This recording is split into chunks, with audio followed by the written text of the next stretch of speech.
Assalamualaikum warahmatullahi wabarakatuh. Kembali lagi di channel Faisal Official 20. Pada video kali ini kita bakal mengisahkan kisah konspirasi Abu Nawas melakukan pembunuhan menteri zalim. Ada seorang menteri yang terkenal buruk perangainya. Menteri ini sangat ditakuti warga. Itu sebabnya ia menjadi jahat. Jika melihat perempuan cantik, terutama istri orang, pasti diambilnya. Apabila membeli suatu barang, tidak pernah mau membayar. Tentang kisah menteri bejat ini sampai juga ke telinga Abu Nawas, sehingga membuat hatinya panas. Maka Abu Nawas pun pasang niat tidak akan tinggal daerah tempat menteri itu tinggal. Abu Nawas bertekad takkan meninggalkan daerah itu sebelum bisa membunuh menteri itu. Berangkatlah Abu Nawas ke tempat menteri itu tinggal. Ia sengaja menyewa rumah yang berdekatan untuk melakukan investigasi. Setelah beberapa hari bergaul dengan penduduk di situ, ia pun kenal dengan sang menteri dan bahkan bersahabat baik. Begitu baiknya pendekatan yang dilakukan, sampai-sampai menteri itu tidak bisa mencium rencana busuk Abu Nawas. Abu Nawas boleh masuk dan keluar rumah itu dengan bebas. Di dalam rumah itu, Abu Nawas melihat sebuah tiang gantungan yang digunakan untuk membunuh orang-orang yang dianggap bersalah kepada menteri. Cara menggantungnya pun dengan cara yang sadis, yaitu kaki di atas dan ke bawah, kepala di bawah. Dalam posisi demikian, orang itu dipukuli sampai mati. Abu Nawas menjadi yakin bahwa berita yang sampai ke telinganya bukan hoaks. Nantikanlah, aku pasti akan membalas perbuatan tak berperi kemanusiaan ini, tekad Abu Nawas. Pada suatu hari, Abu Nawas berjalan-jalan di sebuah sudut desa. Ketika ia bertemu dengan seorang pemuda tampan yang sedang mengiring lembu yang gemuk. "Hai orang muda," kata Abu Nawas kepada pemuda itu, "apakah lembu itu akan dijual?" "Tidak," jawab si pemuda. "Ini lembu warisan bapak hamba," jelas sang pemuda. "Lebih baik lembu itu dijual saja." Abu Nawas mencoba merayu. "Kalau laku dengan harga tinggi, kamu bisa berdagang sehingga uang itu menjadi banyak." Pemuda itu terdiam. Rupanya dia mulai termakan rayuan. Ia tanpa berpikir, "Betul juga kata tuan," jawabnya. Kemudian, "Namun untuk menjualnya, hamba harus berkonsultasi dengan ibu di rumah. Kalau ibu setuju, boleh tuan membelinya." "Itu akan lebih baik," sambut Abu Nawas setuju. Sementara anak muda itu pulang, Abu Nawas memeras otak. Ia akan berusaha memanfaatkan ketampanan wajah anak muda itu untuk melaksanakan rencananya. "Hai menteriku, tunggulah bagianmu kelak," kata Abu Nawas dalam hati dengan perasaan geram. "Ibu setuju menjual lembu ini," kata pemuda itu kepada Abu Nawas. Setelah keduanya bertemu lagi, "Bagus," kata Abu Nawas. Kemudian Abu Nawas menjelaskan bahwa sebenarnya yang akan membeli lembu itu adalah menteri zalim. "Berikan harga yang pasti. Sesudah itu kita membuat perjanjian dan kamu yang akan melaksanakannya. Setuju?" tanya Abu Nawas. "Setuju," jawab si pemuda spontan. "Giringlah lembumu itu ke kebun dan tunggulah aku di sana," kata Abu Nawas. "Aku akan ke rumah menteri itu dan setelah itu aku menemuimu." "Hai menteri, ada seorang pemuda yang akan menjual seekor lembu gemuk," kata Abu Nawas. "Jika Anda tertarik, silahkan Anda beli dengan harga yang pantas. Tidak mahal, mari kita ke kebun itu." "Berapa harganya?" tanya si menteri begitu sampai di kebun. Ia sangat tertarik dan ingin segera membelinya. 50 dinar, jawab si pemuda. "Boleh ditawar?" tanya si menteri. "Tidak bisa, karena lembu ini warisan bapak hamba," jawab si pemuda. "Baik, pasti kebayar harga itu," ujar si menteri. Maka disodorkan ujung tali pengikat lembu kepada menteri. Namun, ketika ditarik ternyata kosong. Rupanya, diam-diam Abu Nawas telah melepas binatang itu. Namun, karena harga telah disepakati, pemuda itu meminta bayarannya. "Mana lembunya?" tanya si menteri. "Masa hanya talinya? Aku tidak sudi membayar." Keduanya pun berbantah-bantahan dengan sengitnya. "Aku minta bayarannya," kata si pemuda. "Kalau tidak mau bayar, kembalikan lembuku." "Apa yang mesti ku bayar? Dan apa yang harus ku kembalikan?" kata si menteri. "Cuma tali yang kau berikan kepadaku. Nih, ambillah, aku tidak butuh tali," sergah menteri zalim. "Kerjamu memang cuma menipu dan menganiaya orang," kata si pemuda lagi. "Kamu memang zalim, mau makan darah orang kecil." Si menteri tidak menggubrik lagi perkataan itu. Ia berjalan pulang ke rumahnya. Sementara si anak muda hatinya sangat sedih. Lembu hilang, uang melayang. "Barangkali memang itulah nasibku. Apa boleh buat?" keluhnya. "Sudahkah kamu menerima pembayaran harga lembumu?" tanya Abu Nawas kepada anak muda pada malam harinya. "Hamba diperdaya menteri itu," jawab si pemuda dengan wajah nelangsa. "Lembu hilang, uang melayang." "Coba ceritakan," kata Abu Nawas. "Aku kira jual beli berjalan lancar sehingga aku cepat-cepat pergi karena ada urusan lain." Maka diceritakanlah kejadian itu dengan nada mendongkol. "Sialan menteri itu," ujar si pemuda. "Oh begitu," kata Abu Nawas. "Jangan sedih, insya Allah aku akan membantu." Kemudian Abu Nawas minta si pemuda bersedia melaksanakan rencana yang telah disusunnya untuk membunuh si menteri zalim itu. Keesokan harinya, jam 7 malam, seorang wanita cantik berhenti di depan rumah si menteri zalim. Ia tampak membuang sesuatu yang dicabut dari kakinya. "Hai Adinda, dari mana gerangan asalmu?" Tiba-tiba muncul suara dari sudut yang gelap. Suara itu ternyata milik menteri yang saat itu juga sedang berjalan-jalan di depan rumahnya. Hatinya amat girang begitu melihat wajah cantik yang tiba-tiba muncul di depan matanya. "Hamba orang desa. Tadi ketika berjalan bersama suami, kaki hamba tersusuk duri. Hamba terpaksa berhenti untuk menarik duri dari kaki. Suami hamba tidak mau menunggu dan hamba ditinggal di sini. Hamba tidak tahu jalan pulang ke rumah," kata si perempuan itu. "Jika Adinda mau, silakan mampir ke rumah hamba sambil menunggu suami Adinda. Barangkali dia sekarang sedang mencari Adinda," kata si menteri. "Jangan takut." "Hamba takut kepada istri dan pelayan-pelayan Tuhan," kata perempuan muda itu. "Kalau begitu, silahkan Adinda duduk di sini. Kanda akan menyuruh istri pergi ke rumah ibunya bersama pelayan-pelayan itu," kata si menteri. Maka sang menteri pun tergopoh-gopoh masuk ke rumahnya. "Hai Adinda," kata si menteri zalim kepada istrinya. "Sekarang ini sebaiknya Adinda pergi ke rumah ibu, karena sudah lama rasanya Adinda tidak ke sana." "Jika demikian kehendak Kakanda, baiklah hamba ke sana," jawab istri tanpa curiga. "Hai Adinda," kata si menteri kepada perempuan muda itu setelah rumah kosong, "silakan masuk ke rumah hamba karena istri dan semua pelayan telah pergi."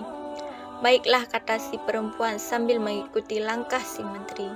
Di dalam rumahnya dilihatnya tali gantungan seperti yang diceritakan Abu Nawas. Menteri itu mendorong si perempuan muda ke kamar dan mengajak tidur. Namun ia mencoba menolak sambil merajuk. "Sebelum kita tidur, cobalah Kakanda bergantung sebentar pada tali itu," rayunya. "Seumur hidup hamba belum pernah melihat orang bergantung di tali." Karena terdorong oleh nafsu syahwat yang bergelora, permintaan itu dituruti si menteri. "Tolong Adinda pegang tali gantungan ini kuat-kuat, jangan dilepaskan," katanya. Menteri itu kemudian memasukkan badannya ke dalam tali gantungan. Setelah itu, si perempuan gadungan melepaskan tali yang dipegangnya, sehingga badan si menteri menggantung dengan posisi kaki di atas dan kepala di bawah. Si perempuan pun mengeluarkan sebuah petungan lalu memukul badan dan kepala Menteri Zalim itu sambil berujar, "Hai Menteri Zalim, aku bukan perempuan, akulah pemilik lembu yang kau tipu. Sekarang terimalah pembalasanku, aku minta harga lembuku, ayo bayar, bayar." Baik, darah segar mengalir dari mulut, hidung, dan telinga menteri itu, sehingga ia tidak sadarkan diri. "Mampuslah kau," teriak si pemuda.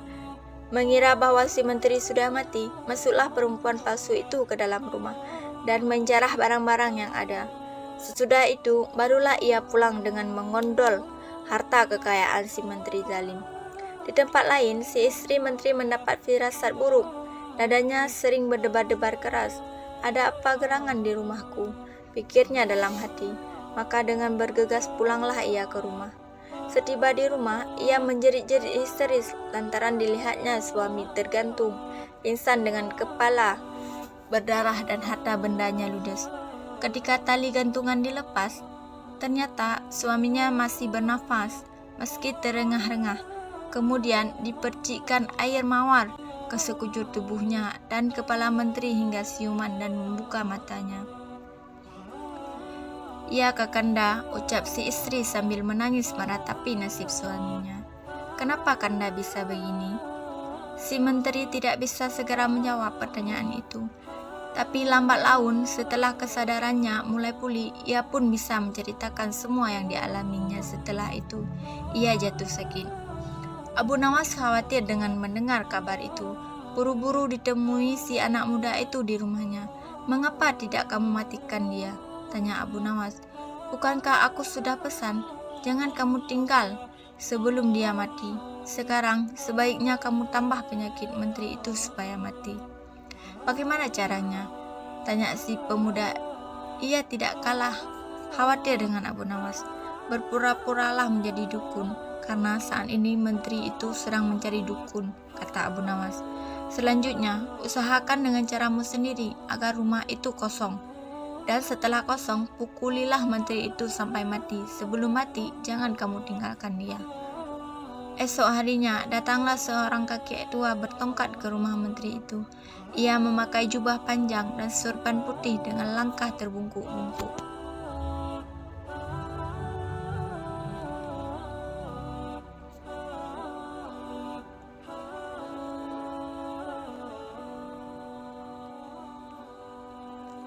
"Tuan," tanya seorang pelayan menteri itu, "siapakah tuan ini?" "Aku ini dukun," jawabnya. "Kenapa kamu menyapa aku di tengah jalan seperti ini? Tidak sopan berbuat seperti itu kepada orang tua." "Maaf," kata si pelayan, "hamba pelayan menteri. Beliau saat ini sedang sakit dan perlu dukun jika tuan suka. Silahkan masuk ke rumahnya." "Ya tuan dukun, obatilah hamba ini," kata si menteri itu. Setelah dukun palsu itu duduk di samping berbaringannya, "Hamba sakit, lama-kelamaan suaranya hilang.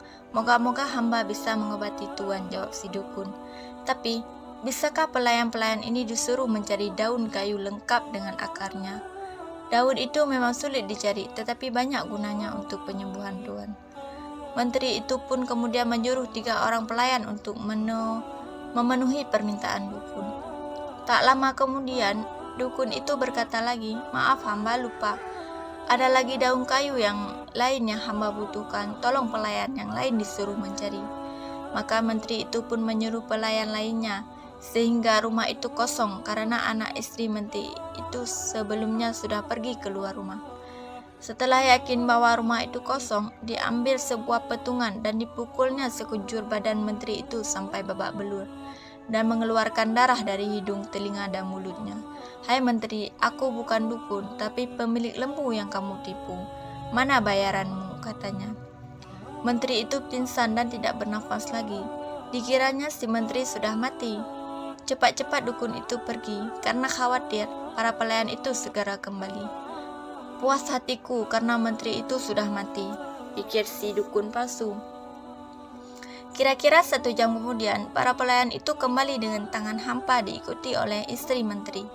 Mereka cemas melihat tuannya tergeletak dan dukun itu tidak ada lagi. Lalu istri menteri itu menyiram badan suaminya dengan air mawar yang diminumkan seteguk ke mulutnya. Tak lama kemudian, menteri itu sadar, namun belum bisa bicara. "Ya istriku, orang itu bukan dukun, tetapi yang punya lembu itu juga," kata si menteri setelah sadar. "Panggil orang-orang alim dan kabarkan kepada mereka bahwa aku sudah mati. Masukkan badanku ke dalam keranda bersama sekerat batang pisang yang dibungkus kain putih, sebagaimana mayat lainnya. Tetapi yang dimasukkan ke liang lahat nanti adalah batang pisang tadi. Sedang badanku tetap dalam keranda dan dibawa pulang kembali. Dengan demikian orang yang punya lembu itu tidak akan datang lagi kemari. Kapan-kapan bila aku sembuh, akan kucari orang itu untuk membuat perhitungan terakhir."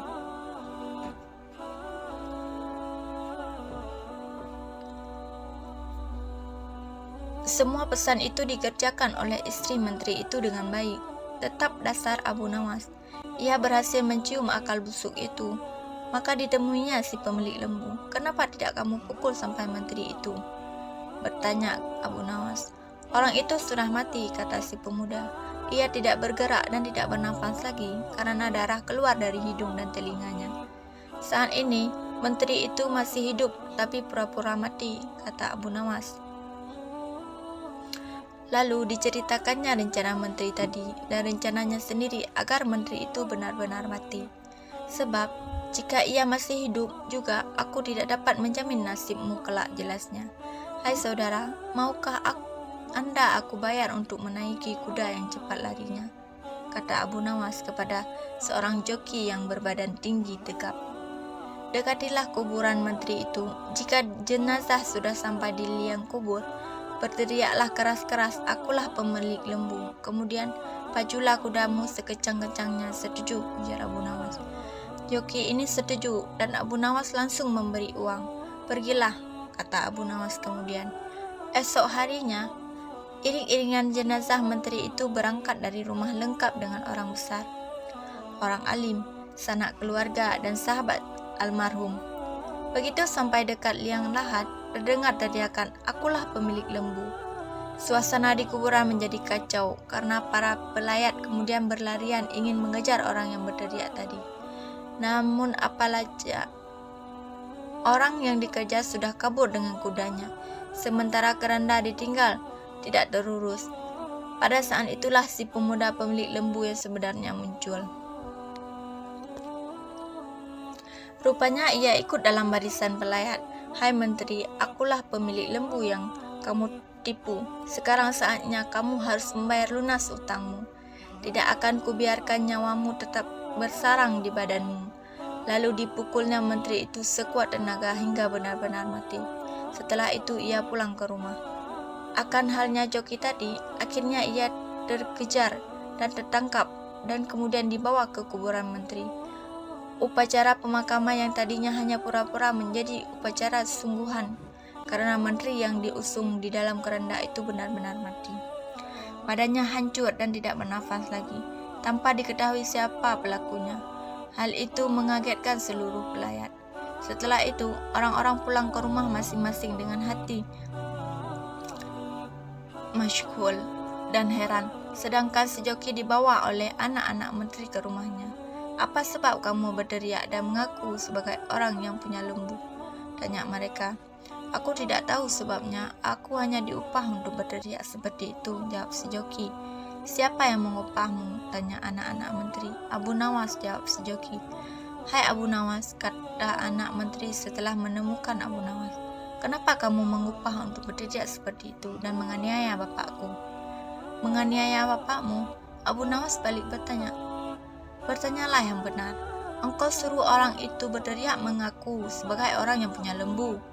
Maka kami kejar dia, karena yang menyebabkan bapak sakit tiada lain adalah orang yang punya lembu, bukan Allah." "Oh begitu," kata Abu Nawas sambil senyum kecil.